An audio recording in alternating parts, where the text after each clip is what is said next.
Hey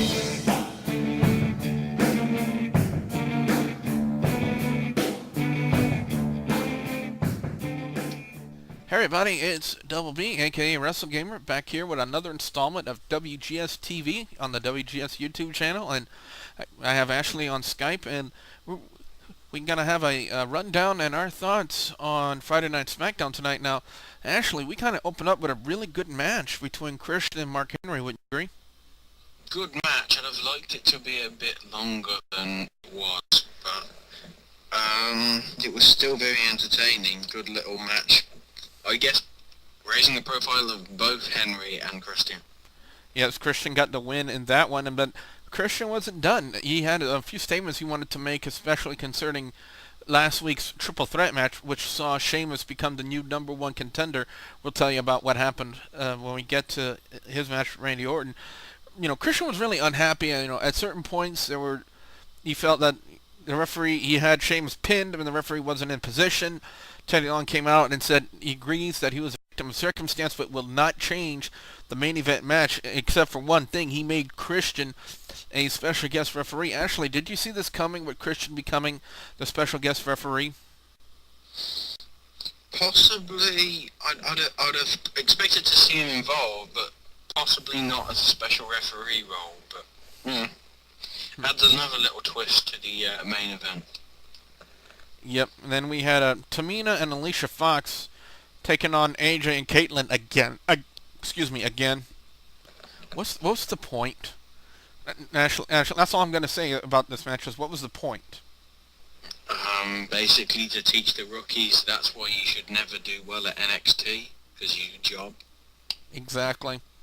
You know, see Caval. That's all I'm going to say about that. Anyway, we had a segment involving Cody Rhodes talking about what happened with Daniel Bryan, basically saying that Daniel Bryan did not beat him last week, and the fact that Cody Rhodes was the one that beat him, considering the fact he left him laying with the brown bag over his head.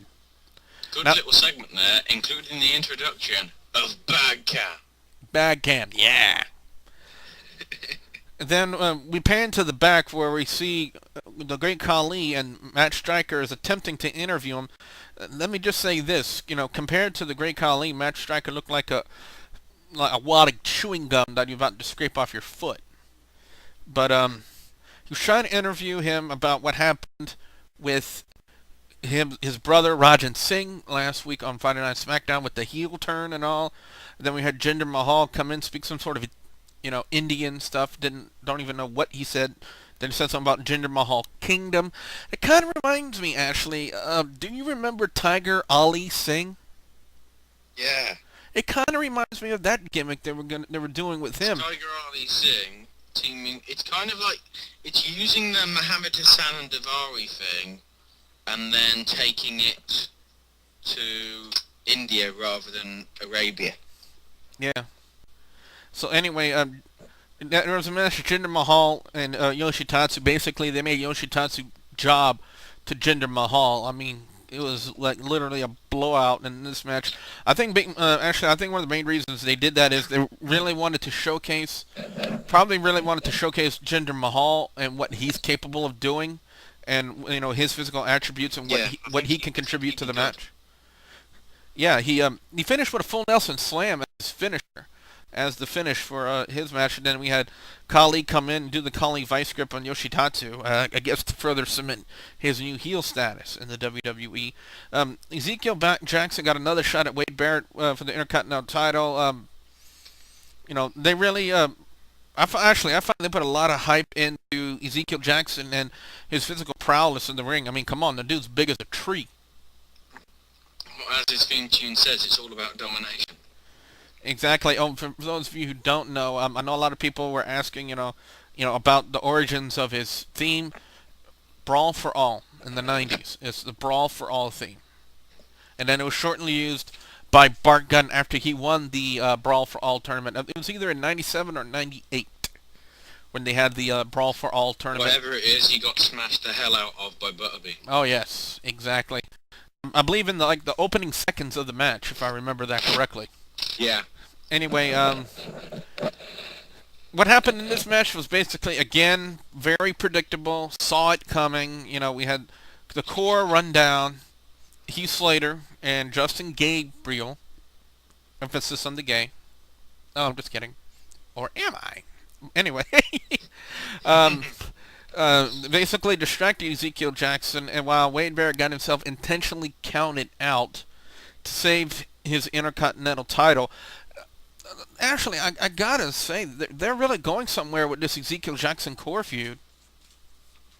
Well, they both need a push, because they're really the next champions, down. If you look at the next generation, they need to build the next generation talent, like they did with Batista and Orton back, 5 years ago. So it makes sense for these guys to have a good feud with the Intercontinental. Daniel Bryan and Ted DiBiase. I mean, how predictable can you get to have Cody Rhodes come out there during the match? Yeah, but are you also not surprised that it was a good match? Yes, it was, and I must say, it could be match of the night, in my opinion. With considering Randy Orton and Sheamus will probably be a close second, in my opinion. I'll get to that in just a few minutes here, but Daniel Bryan and Ted DiBiase, they really put on a real good show. They did a lot of great stuff. Daniel Bryan got the label lock on Ted DiBiase, which forced him to submit. Then we had Cody Rhodes come in and do a 2-on-1 assault until Sin Cara comes out and saves Daniel Bryan. Now, I talked a little bit last week, actually, about the finish between Sin Cara and Chavo, and a lot of people think it was botched. I've never seen the move for myself, so I couldn't judge. Tonight, Sin Cara kind of did it again. It was like tilt-a-whirl after tilt-a-whirl. Then he flipped Ted DiBiase over, and I keep thinking to myself, maybe that was the finish that was supposed to happen between him and Chavo, and it wasn't Sin Cara that botched it up, but possibly Chavo that botched it. Yeah, possibly. Perhaps he did it as Chavo, this is what you should have done. Yeah, but now, of course, what's going to happen next week here. It's so predictable. Tag team match next week on SmackDown. Ted DiBiase, Cody Rhodes, the return of Legacy, or Team Priceless, or whatever you want to call it, taking on Sin Cara and Daniel Bryan. I got $5 that says that's going to happen. I got $5 right there, actually. It says that's going to happen next week. You know what I mean? Yeah, I wouldn't be surprised. Then after this we saw the Raw rewind about R-Truth flipping out, and, well, they didn't show the technical difficulties, but you saw R-Truth flipping out and all that stuff. Then we pan to Johnny Curtis, the winner of NXT Season 4, as if anybody cares. Anyway, he starts talking about he and his pro, who's R-Truth, were promised a tag team title match. Johnny Curtis said, ain't no way that's going to happen now, because apparently Johnny Curtis is on SmackDown, and pretty much did well, actually, I'm going to let you describe what he did next. He said, what I'm going to do is what I should do is what everybody else is doing.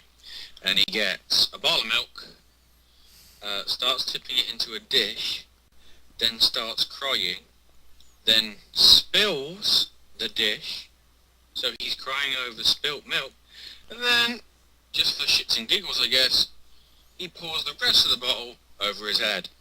Waste of perfectly good homogenized milk. Remember I said homogenized, not homogenized. Anyway, yeah. Well, you know what that showed me? Johnny Curtis, he's got a little bit of charisma. I mean, he really delivered on that segment, albeit it was a short segment. He really delivered. I think Johnny Curtis might have a good future in the WWE, Ash. He's a grower. We need to see more of him, but he's got potential for being a good guy for the company. Yeah, it says a lot about him, the way he delivered on the segment. I mean, he was direct. He didn't stumble his words or anything like that, and he was actually quite entertaining with what he did. So he's got a ton of potential. Speaking of a ton of potential, we have the main event match, which is for the World Heavyweight title. Randy Orton defending against the fella Sheamus, with Christian as the special guest referee. Back and forth. I know a lot of people on the Blog TV chat room who were there with me for the live reactions. A lot of people were pulling for Sheamus. A lot of people were pulling for Randy Orton. A lot of people didn't think about Christian screwing Sheamus, which is exactly what happened. And one point in the match, Sheamus accidentally ran in to Christian. When I say accidentally, he was going after Orton. Orton got out of the way, and Christian became the target. But and then Sheamus hit the crow kick on Randy Orton. Apparently, Christian was still feeling some effect in his arm, and tried one, two, and then he held up like his elbow was hurt. Next thing you know, he cocks his right hand right beside Sheamus's jaw. I was waiting for you to make a joke about that, Ashley. Anyway, he cocks him in the jaw. Then next thing you know, Randy Orton hits the RKO. 1, 2, 3. Randy Orton is still the champion. However, after the match was over, Christian knocked the hell out of Randy Orton with the World Heavyweight title. And a lot of people started booing, and actually, I'm starting to wonder, is this the heel turn that we could have been expecting from Christian with this move? Well, from what I saw of it, the crowd wasn't overly booing. It wasn't a full-on boo. It was more of a half and half. You could hear some people were cheering and some people were booing. Kind of like a John Cena reaction, almost. Yeah, but in the sense that they want to see Christian just get a shot at the belt, because this is the first, feud that he's having for a world title, well, a proper world title, because the ECW thing was, I hate to say it, minor league when it was around. WWECW. Yeah, WWECW. But, that's pretty much it. Last part is, it showed Christian walking up the ramp with the World Heavyweight title in hand. So I'm really interested to see where they take this from here. So let's go for a match of the night. I got to give it a second week in a row involving Daniel Bryan. I got to go with them again. Daniel Bryan, and this time in his match with Ted DiBiase. I mean, it was very entertaining, very athletic. At one point, you're like holding your breath seeing what Daniel Bryan's going to do next, because at one point in the match, he got clotheslined the heck out of it. And instead of doing the normal 360 flip, he did it sideways. And I was like, wow. I didn't think he could do that. I didn't think it was physically, humanly possible. If I ever did that, call 911, because I would never be able to get back up again from that. But, it was very entertaining. Like I said, Randy Orton and Sheamus was a close second for me, a close number 2.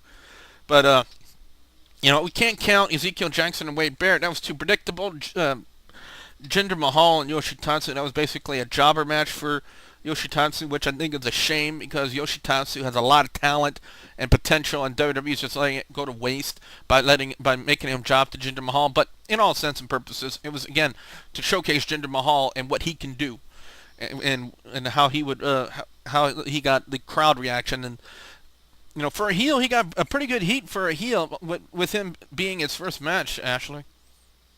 Yeah, it was good to see him. I've heard quite a bit of him from some of the people on Facebook and everything that I'm friends with, and from what I've seen, impressed. Hope to see more of him in the upcoming weeks. Match of the night for you, Ash. I'd have to evenly split it between DiBiase and... Because the thing that let down the DiBiase-Bryan thing, although it was the match, it was just the aftermath with the run-in. That was kind of expected. Yeah. But you also have to take into account the main event, which was very good. I mean, it was a long match. In overall, on the night, it was actually wrestling heavier than it has been in previous weeks, I feel. I believe you took a clock, and you clocked the amount of match time that happened on Friday Night Smackdown. You want to tell us? Bell to bell, yes, and it was about 29 minutes and 40 seconds or something. For a 2-hour show. Well, then you take into consideration adverts. I mean, the video that I saw was about 80 minutes long. So if you take into account 30 of those 80 minutes was wrestling, that's pretty impressive, to be honest. Especially for WWE standards, if you think about it. Yeah. So, guys... We'll have to keep a trigger as well on what happens with TNA and Raw, and possibly even Superstars, because from what I saw of Superstars from Thursday, that was comparatively wrestling heavy as well. And I will be checking it out tomorrow, guys, and we will have a report up here on WGS-TV. So what we want going to do now, guys, is we want to hear from you. What did y'all think about Friday Night Smackdown, and what was your match of the night or moment of the night for you on Friday Night Smackdown? Leave your comments in the comment section below. So until then, for Ashley, I'm Double B, aka Russell Gamer. Thank you for watching.